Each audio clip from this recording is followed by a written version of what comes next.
আমার নিবেদন কবিগুরু রবীন্দ্রনাথ ঠাকুরের কৃপণ।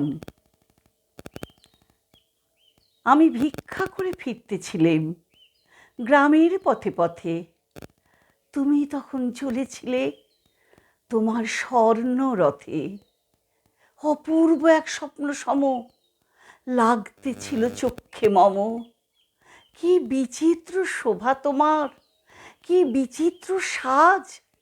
আমি মনে ভাবতেছিলাম, এ কোন মহারাজ, আজি শুভক্ষণে রাত পোহালো।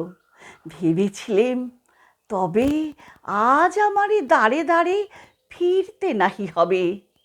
বাহির হতে নাহি হতে কাহার দেখা পেলেম পথে।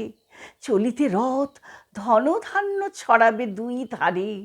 মুঠা মুঠা কুড়িয়ে নেব, নেব ভারে ভারে। দেখি সহসা রথ থেমে গেল আমার কাছে এসে। আমার মুখ পানে চেয়ে নামলে তুমি হেসে। দেখে মুখের প্রসন্নতা জুড়িয়ে গেল সকল ব্যথা। হেন কালে কিসের লাগি তুমি অকস্মাৎ আমায় কিছু দাও গো বলে বাড়িয়ে দিলে হাত। মরি, এ কি কথার রাজাধিরাজ, আমায় দাও গো কিছু। শুনে ক্ষণকালের তরে রইনু মাথা নিচু। তোমার কি বা অভাব আছে ভিখারি ভিক্ষুকের কাছে? এ কেবল কৌতুকের বশে আমায় প্রবঞ্চনা।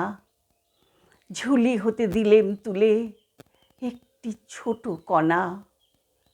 যবে পাত্রখানি ঘরে এনে উজাড় করি, এ কি ভিক্ষা মাঝে একটি ছোট সোনার কণা দেখি।